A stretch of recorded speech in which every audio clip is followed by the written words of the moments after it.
오늘 하나님의 말씀은요, 사도행전 우리 5장 17절에서부터 32절까지의 말씀을 같이 보도록 하겠습니다. 사도행전 5장 17절에서 32절의 말씀, 제가 가진 성경책은 신약성경 194페이지와 195페이지 있습니다. 성경책을 펴주시도 좋고 그리고 스크린을 참조해 주셔도 좋을 것 같습니다. 사도행전 5장 17절에서 32절 말씀, 저와 여러분 한 절씩 같이 교독하시겠습니다. 제가 먼저 17절을 읽겠습니다. 대제사장과 그와 함께 있는 사람 즉 사두개인의 당파가 다 마음에 시기가 가득하여 일어나서 사도들을 잡아다가 옥에 가두었더니 주의 사자가 밤에 옥문을 열고 끌어내어 이르되 가서 성전에 서서 이 생명의 말씀을 다 백성에게 말하라 하매 그들이 듣고 새벽에 성전에 들어가서 가르치더니 대제사장과 그와 함께 있는 사람들이 와서 공회와 이스라엘 족속의 원로들을 다 모으고 사람을 옥에 보내어 사도들을 잡아오라 하니 부하들이 가서 옥에서 사도들을 보지 못하고 돌아와 이르되 우리가 보니 옥은 든든하게 잠기고 지키는 사람들이 문에 서 있으되 문을 열고 본즉 그 안에는 한 사람도 없더이다 하니 성전 맡은 자와 제사장들이 이 말을 듣고 의혹하여 이 일이 어찌 될까 하더니 사람이 와서 알리되 보소서 옥에 가두었던 사람들이 성전에 서서 백성을 가르치더이다 하니 성전 맡은 자가 부하들과 같이 가서 그들을 잡아왔으나 강제로 못함은 백성들이 돌로 칠까 두려워함이더라. 그들을 끌어다가 공회 앞에 세우니 제사장이 물어 이르되 우리가 이 이름으로 사람을 가르치지 말라고 엄금하였으되 너희가 너희 가르침을 예루살렘에 가득하게 하니 이 사람의 피를 우리에게로 돌리고자 함이로다. 베드로와 사도들이 대답하여 이르되 사람보다 하나님께 순종하는 것이 마땅하니라. 너희가 나무에 우리 조상의 하나님이 살리시고 이스라엘에게 회개함과 죄사함을 주시려고 그를 오른손으로 높이사 임금과 구주로 삼으셨느니라. 우리는 이 일의 증인이요 하나님이 자기에게 순종하는 사람들에게 주신 성령도 그러하니라 하더라. 아멘. 잠시 다시 한번 기도합니다.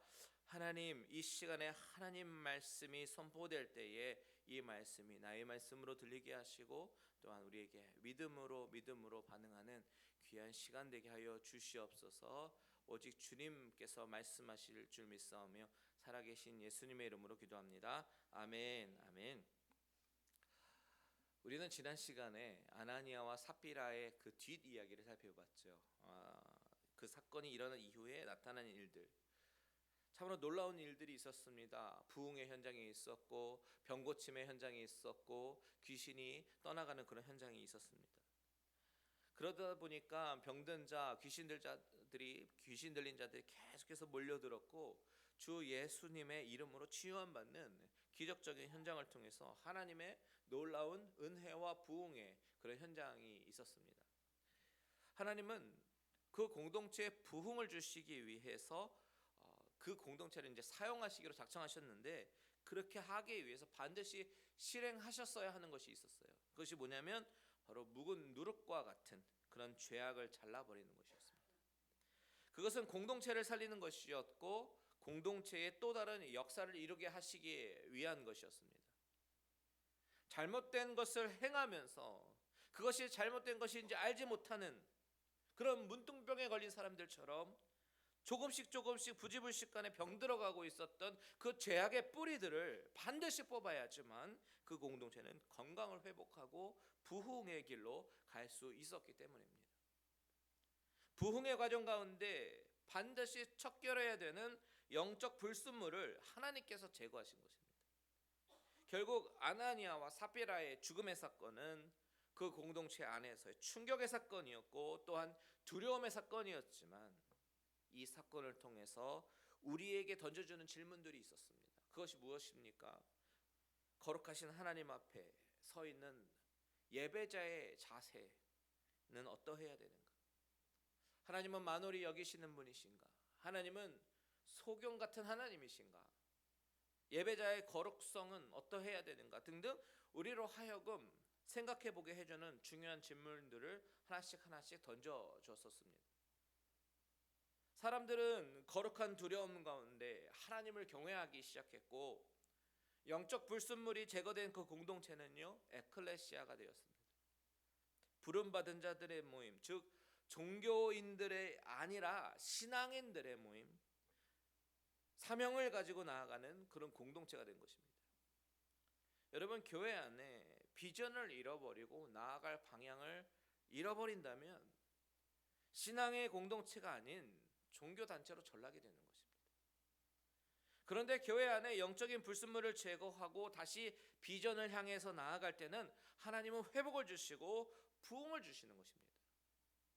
그래서 지난주 본문 14절에 보면요, 믿고 주께 나아오는 자가 더 많게 되었고 16절에 보니까 수많은 병든 사람, 귀신으로부터 괴로움을 받는 사람들이 주 앞에 나와서 고침을 받는 사건을 기록한 것이죠. 그것은 하나님께서 회복된 공동체를 통해서 역사하시는 모습을 기록한 것입니다. 여러분, 우리 갈릴리 은혜교회가 이와 같은 공동체가 되기를 소원합니다. 기적과 표적이 일어나는 그런 공동체를 바라는 것이 아니라 하나님이 사용하시고 역사하시는 공동체, 비전을 잃어버리지 않고 앞으로 나아가는 공동체, 많은 믿지 않는 자들이 우리 교회를 통해서 하나님을 만나고 믿게 되는 엄청난 구원의 역사를 이루어가는 갈릴리 은혜교회가 되기를 바랍니다. 오늘 본문은 그 사건 이후에 사도들이 또다시 어려움을 당하는 그런 내용을 기록하고 있어요. 오늘 본문 말씀을 통해서 저와 여러분에게 주시는 메시지가 무엇일까요? 다 같이 17절과 18절을 함께 읽겠습니다. 시작. 대제사장과 그와 함께 있는 사람, 즉 사두개인의 당파가 다 마음에 시기가 가득하여 일어나서 사도들을 잡아다가 옥에 가두었더니.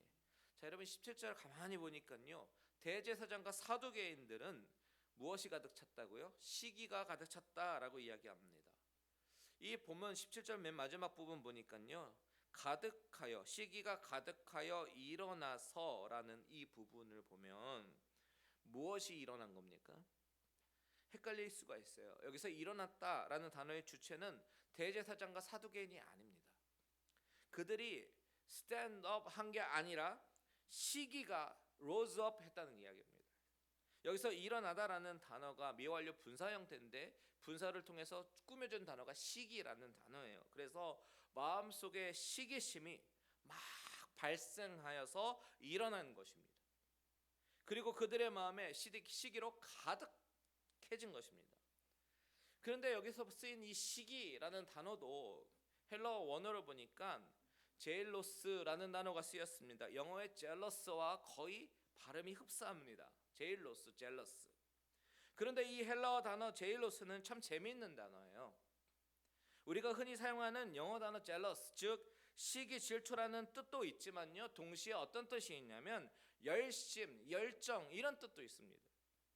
그런데 이 단어가 신약 성경에서 총 16번이 쓰였는데 특히 사도 바울이 쓴 사도 바울 서신에 보면 열심, 열정으로 쓴 경우가 종종 있습니다. 그런데 그때 쓴 용법을 보면 이 열심과 열정이 정말 긍정적으로 아주 열심히 하는 그런 느낌보다는 부정적인 의미로 쓰인 경우가 종종 있습니다. 예를 들어서 로마서 10장 2절 한번 보십시오. 로마서 10장 2절 보면 같이 한번 읽어볼까요? 시작. 내가 증언하노니 그들에게 하나님께 열심히 있으나 올바른 지식을 따르는 것이 아니니라. 보십시오. 올바른 지식을 따르지 않는 잘못된 하나님을 향한 열심, 이곳에 이 제로스라는 단어가 쓰였어요. 또한 빌립보 3장 6절 보십시오. 시작. 열심으로는 교회를 박해하고 율법의 의로는 흠이 없는 자라. 자, 교회를 박해하는 열심, 여기서도 같은 단어가 쓰였습니다. 자, 오늘 본문에서 나오는 대제사장과 사두개인의 그 모습 가운데서도 시기가 일어나서 마음속에 가득했다라고 기록하고 있는데 그 시기가 열정의 모습으로 나타나는 것이죠. 그래서 이 공동체를 박해하는 것입니다. 열심으로 박해하는 거예요. 그래서 18절에 보니까 사도들을 잡아다가 옥에 가두게 되는 것입니다.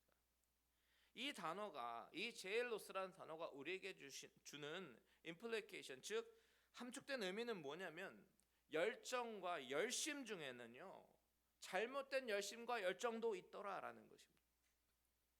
그런데 정작 본인들은 모릅니다. 오늘 본문에 나오는 대제사장과 사두개인들은 아주 열심히 있는 사람들이에요. 나름대로 소신껏 열심히 있습니다. 대제사장은 대부분 바리새인 출신인 경우가 많은데요, 바리새인들은 무엇에 열심입니까? 바로 율법을 지키는 부분에 열심히 해요. 그런데 그것이 외적인 경건, 즉 외식으로 치우칠 때가 많이 있습니다. 즉 그들의 행위적인 신앙생활, 그것에 열심히 있는 사람들입니다. 또한 사두개인들은 어떤 사람들이에요? 굉장히 논리적이고 지성적이고 과학적인 그런 부류의 사람들입니다. 현실적입니다. 이들은 부활을 인정하지 않아요. 천사의 존재, 실체 인정하지 않습니다. 그들의 입장에서 보면 과학적인 사람들이고 배운 지식인들이기 때문에 무슨 부활이 있고 무슨 천사가 있냐는 것이죠. 그래서 사두개인들의 시각으로 바라보는 바리새인들은 참 융통성도 없고 답답하고 율법밖에 모르는 그런 답답한 사람들입니다. 반면에 바리새인들이 사두개인들을 보면요, 어떻게 보겠어요? 날라리 신자입니다. 어떻게 부활도 천사도 인정하지도 않으면서 여호와 하나님을 믿는다고 하고 배운 척하는 답답한 사람들이라는 거죠. 그래서 이 두 부류의 사람들은요 절대 하나가 되지 못했습니다. 나름대로 열심과 열정이 있는 사람들이에요. 자신들의 추구하는 바에 대해서는 말이죠. 그런데 이 두 계파의 사람들이 예수님을 십자가에 못 박아 죽일 때는요 뜻을 같이 합니다. 너무나도 신기한 열정입니다. 그리고 오늘 본문에 나오는 사도들을 잡아서 옥에 가두는 일에도 뜻을 같이 합니다. 어떻게 이럴 수 있을까요? 여러분, 이것으로 우리가 짐작할 수 있는 것은 그들이 가지고 있는 이 시기 질투라고 하는 것은 그냥 단순히 우리가 흔히 생각하는 정도의 시기 질투가 아닙니다. 잘못된 열심이고 이 열심의 강도는 분노에 가까울 정도로 아주 강한 것입니다. 실제로 히브리서 10장 27절에 똑같은 단어가 쓰였는데 이렇게 번역합니다. 같이 한번 읽어보겠습니다. 시작.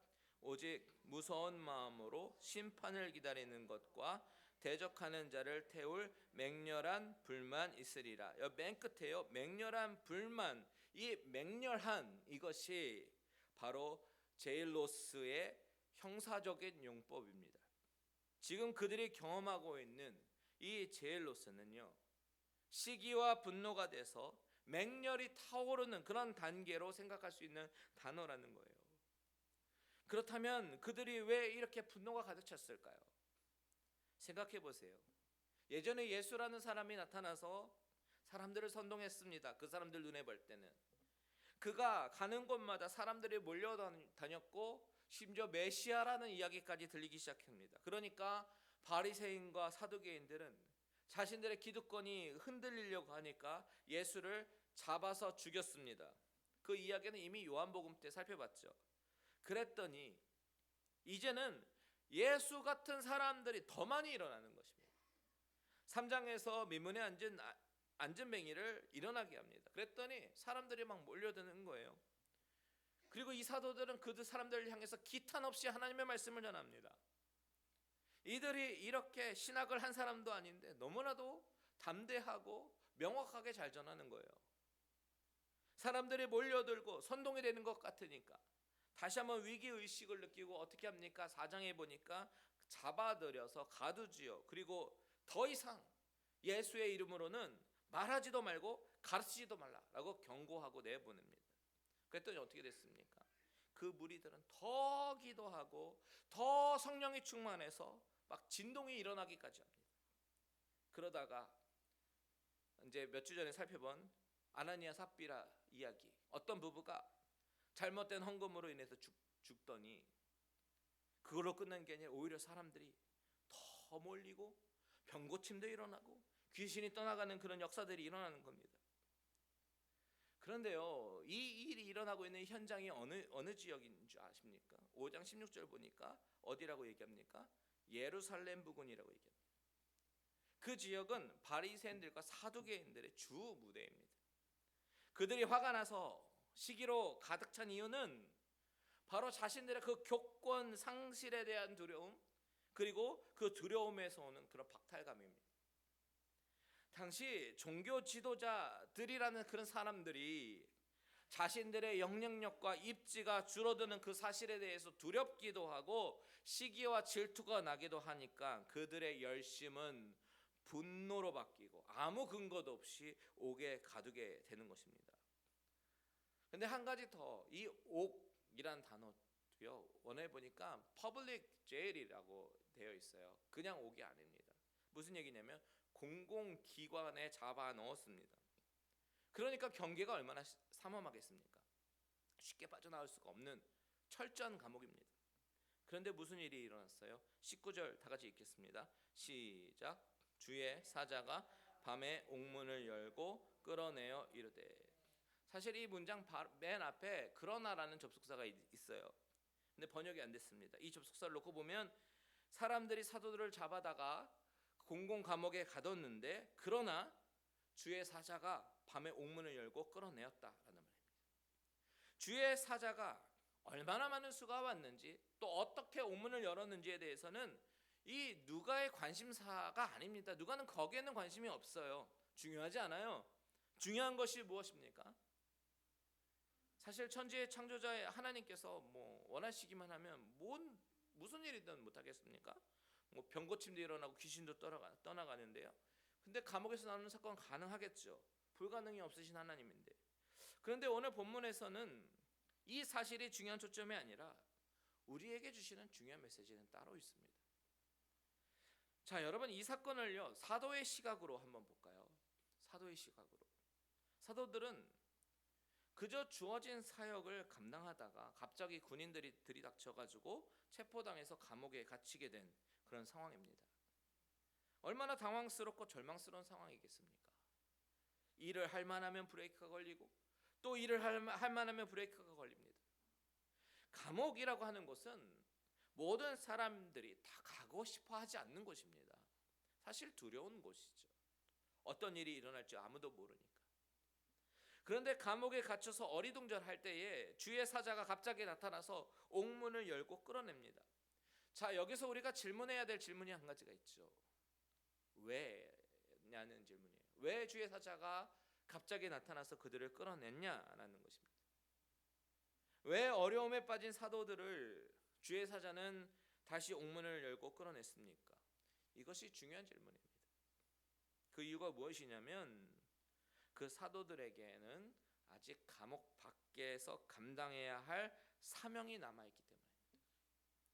만약에 그들이 감옥 안에서 하나님께 영광을 돌릴 수 있다면 하나님께서는 그들을 빼내지 않으셨을 수도 있습니다. 실제로 사도행전 16장에서 바울과 실라가 감옥에 있었을 때 그 감옥에 갇힌 사건 때문에 간수가 예수 믿고 그의 가족이 세례받고 구원받지 않습니까? 하나님께는 초월적인 사건을 나타내서 감옥 여는 것 아무 일도 아닙니다. 그것이 중요한 것이 아니에요. 그런데 그것보다 더 중요한 것은 지금 사도들의 사명이 어디 있느냐라는 것입니다. 우리 인간의 시각으로 바라볼 때는 감옥이라는 이 환경이 절망의 시간이고 고통의 시간입니다. 좌절의 시간입니다. 하지만 하나님은 우리의 상황을 하나님께서 주신 그 사명을 이루는 통로로 쓰게 하십니다. 오늘 본문에서 하나님이 이 사도들을 옥문을 열고 끌어내신 이유가 있어요. 너희 사명을 향해 나아가라 라는 것입니다. 그 사명이 무엇입니까? 다 같이 19절과 20절을 함께 읽겠습니다. 시작. 주의 사자가 밤에 옥문을 열고 끌어내어 이르되 가서 성전에 서서 이 생명의 말씀을 다 백성에게 말하라. 자, 주의 사자가 옥문을 열고 사명을 다시 한번 일깨워 줍니다. 너는 성전에 가서 생명의 말씀을 전하라. 그것이 지금 그들의 사명이라는 것입니다. 그들의 사명이 감옥 안에서 다른 죄인들에게 복음을 전하고 간수를 변화시켜라. 그것이 지금 그들의 사명이 아니에요. 지금 가서 성전에서 생명의 말씀을 전하라. 이것이 그들의 사명입니다. 그래서 그들은 옥에서 나오자마자 21절에 보니까 그 시간이 새벽이라도 성전에 들어가서 가르칩니다. 이것이 순종이에요, 여러분. 순종은 내 판단에 새벽에는 사람들이 안 모일 것 같아도 명령이 떨어지기가 무섭게 성전으로 달려가는 것이 순종입니다. 오늘 가라 하시면 새벽이라도 가야 되는 것이 사명에 순종하는 자들의 모습이죠. 여러분, 우리 믿는 자들은요, 우리의 상황, circumstances, 이것이 중요한 것이 아닙니다. 내 상황이 어렵고 힘겨운 상황, 고통과 고난의 상황이라도 그 상황에 얽매이는 것이 중요한 것이 아니라 오히려 그 상황을 통해서 하나님께서 나에게 주신 비전과 사명을 이루어가는 것이 가장 중요합니다. 비전을 잃어버리면 죽은 인생입니다. 자기 삶의 진정한 의미도 모르고 돈을 버는 의미도 모르고 자신이 오래 살아야 되는 이유와 의미도 모르고 하나님이 나에게 주신 은사의 의미도 모르고 그저 적당히 살아가는 사람들이 있습니다. 그렇지만 그 사람들은 참으로 불쌍한 인생들이에요. 이것은 교회도 마찬가지입니다. 비전과 사명을 잃어버린 교회는 죽은 교회입니다. 특히 우리는 요한계시록의 7교회에게 하신 말씀을 잘 새겨 들어야 돼요. 첫사랑을 잃어버린 에베소 교회에게는 회개하고 처음 행위를 가지지 않으면 촛대를 옮기실 것이다 라고 말씀하셨습니다. 서머나 교회에서는 고난을 두려워하지 말고 죽도록 충성하면 생명의 관을 주실 것이다 라고 말합니다. 사명이 중심이 되는 교회를 우리는 미셔널 철치라고 부릅니다. 미셔널 철치는요, 하나님이 주신 사명이 중심이 돼서 막 마음이 뜨거워지고 막 꿈틀거리고 여러 가지 사역을 하면서 교회에 활력이 넘칩니다. 하지만 생명을 살려야 하는 사명을 잃어버리고 종교 생활로 전락이 되어버리면 그 순간에 죽은 교회가 되어버립니다. 현재 유럽의 교회들이 그런 사례를 보여주는 건 아닙니까? 오늘 본문에서 하나님이 주의 사자를 통해서 옥문을 열게 하신 것은 하나님께서 사도들에게 주신 그 사명, 말씀을 전하는 사명을 다시 일깨워 주시는 사건입니다. 옥에 갇힌 사건으로 낭망하지 말라고, 지금 나가서 말씀을 전하라고 하시는 거예요. 다시 말하면 옥문을 열게 하신 이 기적의 사건과 사명을 주신 이 사건은 각각 두 개의 다른 사건이 아니라 한 개의 사건이라는 것입니다. 사명을 주시기 위해서 기적을 주신다라는 이야기죠. 여러분, 곰곰이 생각해 보십시오. 사실 우리는 수많은 기적을 경험하고 삽니다. 하나님이 왜 우리의 생명을 연장시켜 주실까요? 매일매일 타고 다니는 자동차 가운데 우리는 수많은 위험에 노출되어 있지만 우리가 살아있는 것은 단지 운이 좋아서입니까? 이 코로나 팬데믹 가운데 어떤 사람은 코로나에 노출돼서 죽기도 하는데 우리가 살아있는 것은 단지 마스크 잘 쓰고 백신 맞아서일까요? 여러분, 우리가 절대 잊지 말아야 되는 것은 바로 하나님이 우리를 어려움에서 건져주신 것은 바로 내가 해야 할 사명이 남아있기 때문인 줄 믿으시기 바랍니다. 하나님이 우리 교회도 또한 감당해야 될 사명이 있기 때문에 날마다 기적을 주시는 거예요. 정말 곰곰이 생각해 봐야 되는 것은 하나님이 나에게 주신 사명이 무엇인가? 이것을 깊이 생각해 봐야 합니다. 하나님이 각자 한 사람 한 사람에게 특별한 재능을 주셨습니다. 그것을 탤런트 혹은 은사라고 이야기합니다. 하나님이 은사를 주실 때는 그 은사를 사용해서 하나님의 영광을 위해서 사용하시기를 원하고, 또한 그 재능을 사용해서 잃어버린 영혼을 돌아오게 하는 선교적 사명을 감당하게 하십니다. 신자는 누구입니까? 바로 그 사명을 향해 달려나가는 자가 바로 신자의 정체성이어야 합니다. 그 사명을 잃어버리는 순간 바로 죽은 것과 별반 차이가 없게 되는 것입니다. 자, 그렇다면 여러분, 이 관점을 가지고 우리가 이 본문을 처음부터 다시 한번 보겠습니다. 대제사장과 사두개인들이 분노가 일어나서 하늘을 찌르지요. 이것은 시기 정도가 아니에요. 분노가 일어나서 열정적으로 사도들을 잡아 넣었습니다. 왜 그렇습니까? 이 모습은요, 바로 신자가 사명을 감당하지 못하게 하는 사탄의 모습임을 우리는 알아야 돼요. 이들의 목적은 예수의 이름으로 증거되는 것을 못하게 막아야 하는 것에 있습니다. 그래서 감옥에 가뒀습니다. 그리고 군사들에게 철저하게 지키게 했습니다. 이들의 의도는 사명자의 사명을 막는 사탄의 의도입니다. 그런데 주의 사자가 옥문을 열었습니다. 그들의 뜻대로 되지 않았습니다. 그들의 첫 의도는 다시 그 사도들을 잡아와 가지고 물어보는 장면에서 여실히 드러나지요. 27절과 28절 같이 읽겠습니다. 시작. 그들을 끌어다라 공회 앞에 세우니 대제사장이 물어 이르되 우리가 이 이름으로 사람을 가르치지 말라고 엄금하였으되 너희가 너희 가르침을 예루살렘에 가득하게 하니 이 사람의 피를 우리에게로 돌리고자 함이로다. 예수의 이름으로 사람을 가르치지 말라라고 엄금하였다라는 것이, 어떻게 해서든 예수의 이름이 퍼져나가는 것을 막으려고 하는 것이 그들의 목적입니다. 그렇다면 이 메시지를 우리 삶에 일어나는 일에 적용해서 해석해 볼 수 있어요.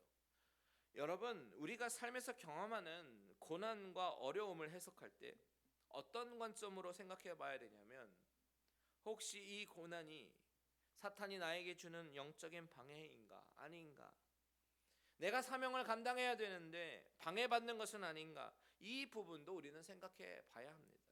많은 경우에는 그럴 수가 있기 때문이죠. 만일 그렇게 판단이 되면 우리가 어떻게 반응해야 되는가? 다 같이 29절을 읽겠습니다. 시작. 베드로와 사도들이 대답하여 이르되 사람보다 하나님께 순종하는 것이 마땅하도다. 사도들은요, 철저하게 사람의 시선을 의식하는 자가 아니라 하나님의 시선을 의식하고 하나님이 주신 사명을 향해서 모든 것을 올인하는 사람들이었음을 보여줍니다. 얼마나 담대한지 몰라요. 저는 오늘 본문을 묵상하면서 가장 통쾌했던 부분이 바로 이제부터 나오는 장면입니다. 자신들을 핍박하고 옥에 가두려고 신문하려고 하는 그 기득권자들 앞에 서서 그들을 피해서 다니는 것이 아니라 오히려 담대하게 예수를 전하는 이 장면입니다. 그 대제사장과 사두개인조차도 전도의 대상으로 복음을 전하는 것이에요. 나를 핍박하는 자들까지도 전도의 대상으로 삼고 사명을 감당하려고 하는 이 사도들의 모습을 바라보면서요, 아주 통쾌했습니다. 30절에서 32절 같이 읽겠습니다. 시작. 너희가 나무에 달아 죽인 예수를 우리 조상의 하나님이 살리시고 이스라엘에게 회개함과 죄 사함을 주시려고 그를 오른손으로 높이사 임금과 구주로 삼으셨느니라. 우리는 이 일의 증인이요 하나님이 자기에게 순종하는 사람들에게 주신 성령도 그러하니라 하더라. 이게 얼마나 멋진 모습이에요. 여러분, 예수님이 원수를 사랑하라고 말씀하셨잖아요. 원수에게 줄 수 있는 최대의 선물은 예수 그리스도입니다. 사도들은 대제사장과 사두개인들에게 부활하신 예수를 전했어요. 그 예수님은 그들이 죽였지만 영광스럽게 부활하시고 죄사함을 주시려고 하나님이 우리의 임금과 구주로 삼으셨다라고 말을 합니다. 이 일에 자신들이 증인이다, 이렇게 당당하게 말을 합니다. 사도들이 경험한 것은 불같이 많은 그런 성령을 경험했습니다. 그 역사 뒤에 핍박이 있었지만 그 핍박을 통해서 기적이 일어나기도 했고요, 그리고 복음 전도가 일어났던 것입니다. 여러분, 이 엄청나고 신기한 사도들의 이 행전이 그들만의 이야기가 아니라 바로 같은 구세주 예수 그리스도를 믿고 따르는 저와 여러분의 행전도 되기를 주님의 이름으로 축원드립니다. 내 삶에 기적이 일어나고 회복이 일어나고 하나님의 역사심이 일어나서 그 일의 증인이 되기를 바랍니다. 이 모든 것이 가능케 되는 것은 바로 사명과 비전을 잃어버리지 않고 순종하는 자에게 일어나는 것이에요. 이 사실을 기억하고 저와 여러분은 교회 땅만 밟는 종교인의 모습이 아니라 사명과 비전을 향해 달려나가기로 다짐하고 행동으로 옮기는 귀한 하나님의 백성들이 되시기를 주님의 이름으로 간절히 축원드립니다.